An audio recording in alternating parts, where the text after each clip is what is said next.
This will be a day long remembered. Now I am the master. Welcome to another episode of Legends and Theories. And welcome to my recap and review of Ahsoka Season 1 Part 4, Fallen Jedi. I am getting this out as soon as I finish it, so if you have not watched this episode yet, do not watch this video. There's going to be extreme spoilers in here. I will be going over the plot as always, and there's some crazy moments in this you do not want to have revealed to you, so please do not watch this if you have not watched this episode yet. Please go watch the episode. You need to experience these twists through the episode yourself, and then you can come back to watch this video. So, after one last spoiler warning, you do not want to get this spoiled to you. Please go watch the episode. And after that, let's go straight into it. As they work to repair on the ship, Ahsoka Tano and Sabine Wren begin to discuss more things about their mission. Ahsoka goes and tells Sabine that if they're not able to retrieve the map and get away with it, that they have to destroy it, and no one else besides them should be able to go after Ezra, with Thrawn's return being too great of a risk.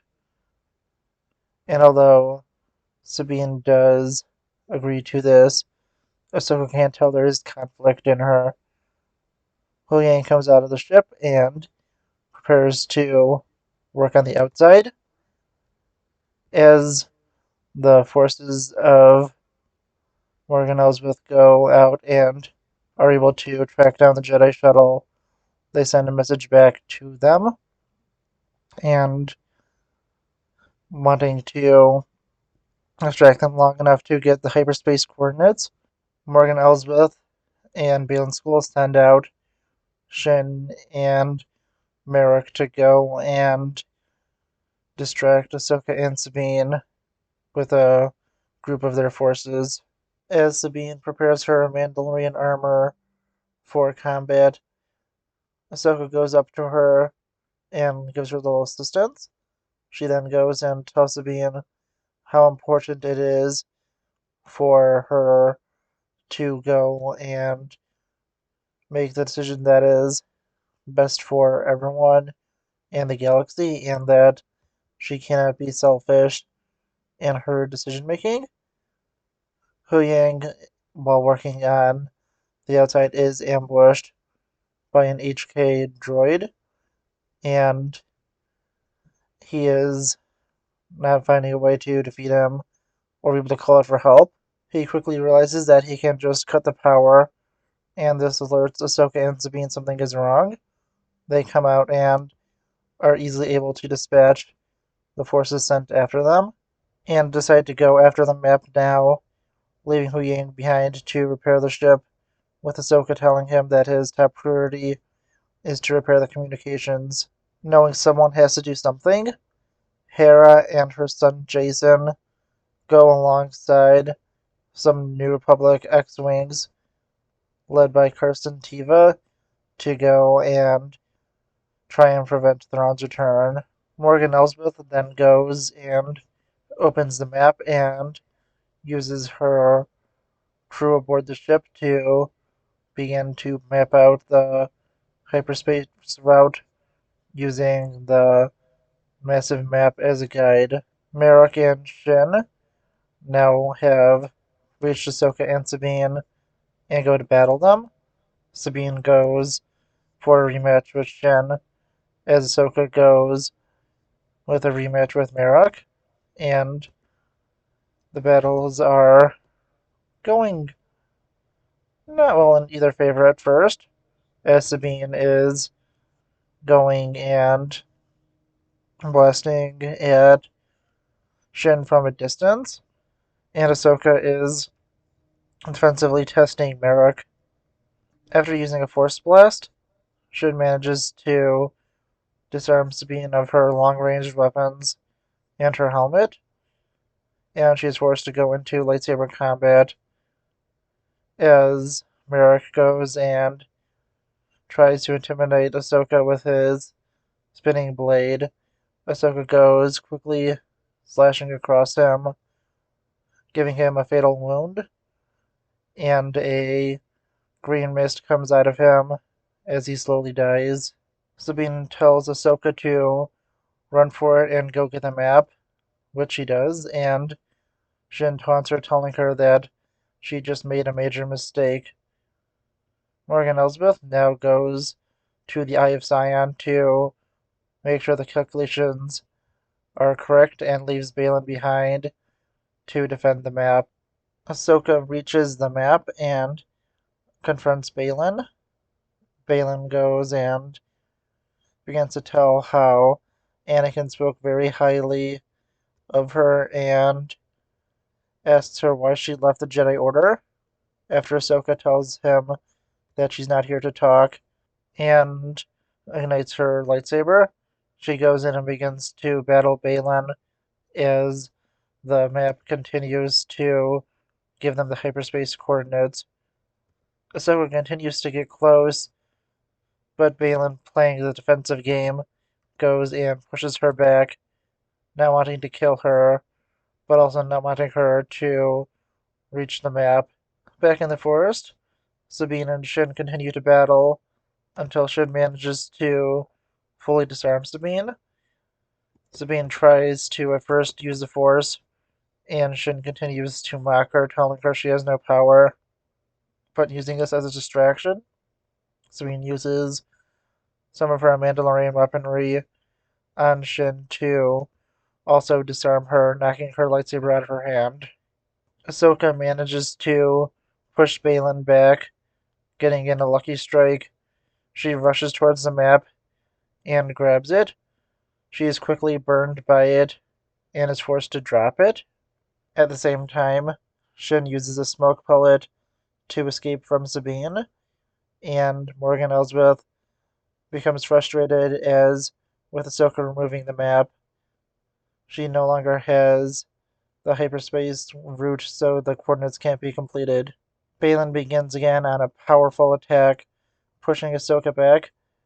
As Shin arrives, Ahsoka initially thinks that Shin has killed Sabine, and, tapping into her anger for just a moment, uses a force blast that breaks through Shin's force barrier, throwing her against the wall, knocking her out. Balin continues his attack and pushes Ahsoka to the edge of a cliff. Ahsoka then sees Sabine and is relieved she is still alive, and tells her, knowing there's no chance for them to win, to destroy the map. And Sabine hesitates to do this as Balin manages to shove Ahsoka off the ledge of the cliff. Then Balin goes towards Sabine, and although she holds her blaster to the map, she can't manage to fire. Balin, seeing the doubt in her, begins to play on her insecurities and tells her that he could give her what she wants and truly fix her family, with her remaining members of her family being killed in the Night of a Thousand Years. He tells her that if she comes with him, he will guarantee her safety and reunite her with Ezra Bridger.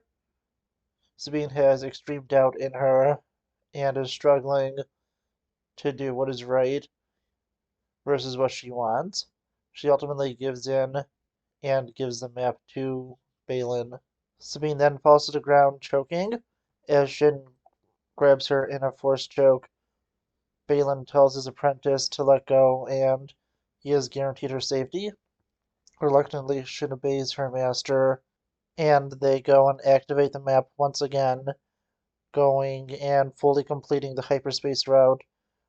Morgan Elsbeth is pleased and sends down a shuttle to bring Balin, Shin, and unknown to her, Sabine, up to the Eye of Sion. Huyang manages to reestablish communications and manages to learn that Hera Syndulla and the X-Wings have arrived. Balin goes and destroys the map, guaranteeing no one can follow them, before he goes and boards the ship alongside his apprentice and Sabine, who they have placed in binders. Hera and the X-Wing fighters prepare to attack the Eye of Sion, but on board they do notice them, and Sabine is devastated, not wanting to lose Hera, who is like a mother to her, and saying to show mercy, Morgan Elsbeth orders for the jump to hyperspace to be calculated and executed instead of them going and attacking the New Republic forces. And as the powerful hyperdrives power up, they begin their jump. The New Republic notices this and tries to intercept, but is too late as the Eye of Sion jumps to light speed. Never has anything this powerful jumped to light speed, and this is devastating on the New Republic ships, damaging or destroying most of the X-Wings and leaving the others in critical condition.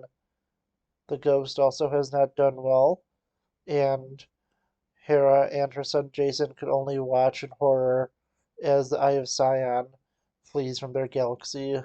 Huyang desperately tries to call Ahsoka and Sabine, but gets no response. Meanwhile, Ahsoka awakens, not on the planet, but in the world between worlds, where she hears a familiar voice.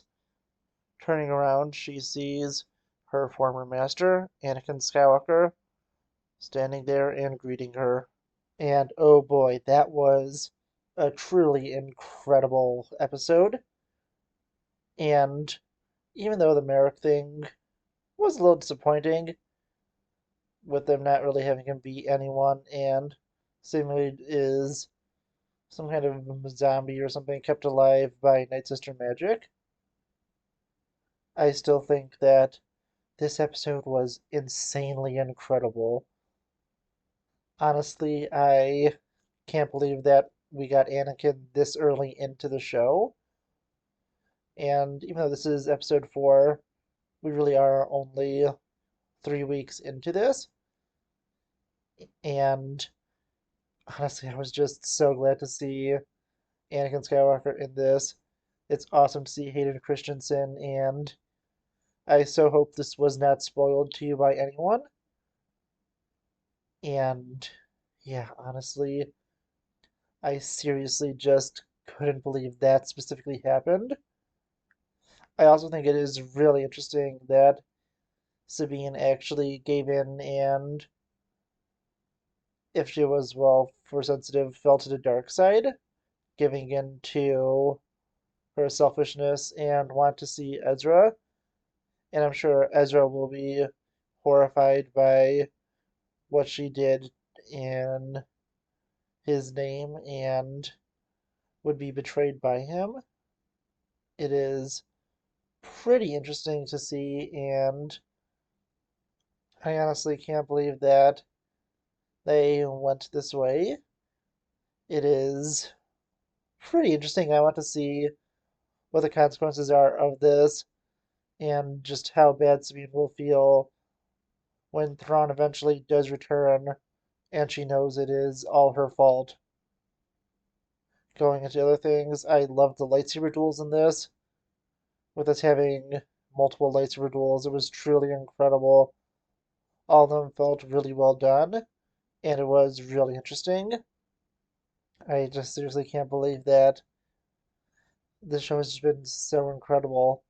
I really, as I said, the most surprising part of this was Hayden Christensen's appearance this early on, and somehow in the World Between Worlds.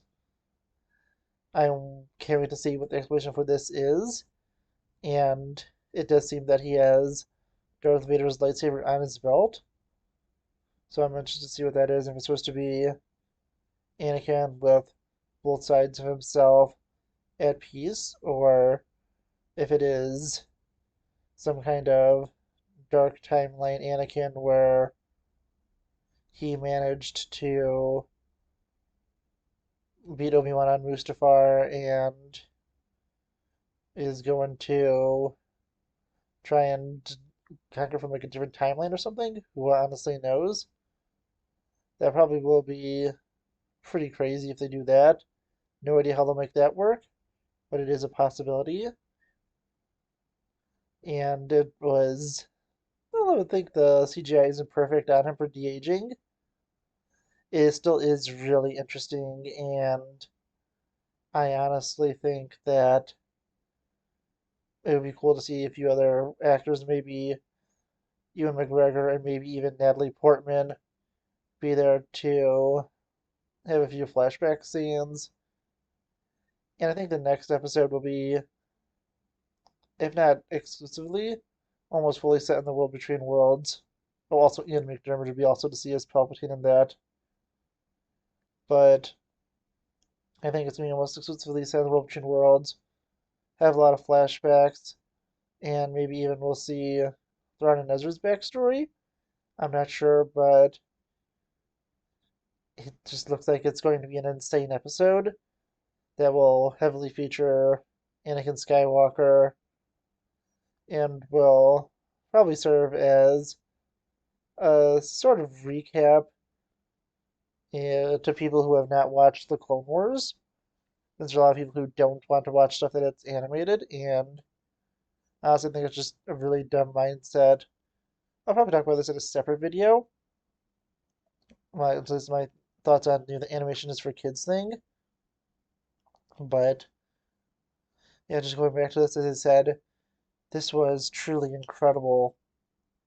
I had such a great time watching this. I really can't wait to see where this goes and what they do with this because I seriously just can't believe that so much crazy stuff happened in this. And yes, I do think that the Merrick thing maybe could have been handled better. I didn't expect him to fully be anyone. Of course, I had the fun speculating of it, but I was totally content with him just being an Inquisitor and just wanted to kind of have some fun, thinking about stuff. Maybe he was Starkiller or someone else. And I just wonder how in depth they're going to go with the next episode. If they're going to be involving the son, daughter, and father, and who knows, maybe even Abeloth. That would be really cool, but Abeloth is like no chance of that happening. I'm also interested to see how Anakin, if it was his Force Ghost or something else, pulled Ahsoka from the physical realm into the world between worlds since he is dead at this point, or if it's him from some kind of strange alternate timeline or something else. But really, whatever they do with this, I really just can't wait to see. This is an incredible episode, and it just pushes this just even closer to the number one spot for Star Wars shows, but from at least Disney. But Andor still is number one with its superior writing and incredible storytelling. Still being over this, but still, this just feels like classic Star Wars. This just feels like something George Lucas would have produced, and it just feels like Star Wars. I don't know how to explain it, but it just does feel like, a classic Star Wars story. It's truly incredible. I had such a great time watching this, and I made sure to make that recap of it very long, very extensive, because I wanted to share just how great the story was. In fact, I think it's like about half the length of the episode for my recap, and I was not exact a full half because it's about 40 minutes, but I think it's around like 13, 14 minutes, which is honestly probably closer to a third. But still, I really just can't wait to see what they do with this. I'm assuming that Thrawn will probably be seen at the end of next week's episode or the beginning of the week after's. And that is unless we get to see some flashbacks to Ezra and Thrawn in this one, but the one that's upcoming. But as I said, I'm expecting the next episode to be heavily focused on Anakin and Ahsoka, and maybe even have the Thrawn and Ezra stuff as kind of a B plot. I don't expect the you know journey to the new galaxy to be looked into that much, and they'll probably be arriving there at the end of it, where either Anakin will send Ahsoka to this new galaxy, or the Purrgil will. And is that I really just can't wait to see what they do. I am so excited. This episode just has me so excited. As I said, I really can't wait to see what they do next. But please let me know what you think in the comments. And I'm glad I was able to finish this. It is about 11:05 right now. I have to do a few things with the audio because I noticed it is a little lower on this one. So I'm going to be raising it up a little bit. It should be up by 11:10, and I'll see how this is done in the morning because I just need to go to bed in a few minutes. So hope you enjoyed. Love doing this and can't wait to see it. But I need to wrap up because, as I said, I have to wake up pretty early tomorrow morning. So I'll see you guys all in the next episode of Legends and Theories. Thank you for watching this episode of Legends and Theories. Please subscribe, like the video, share the video, leave a comment, check out the video on screen, and may the Force be with you.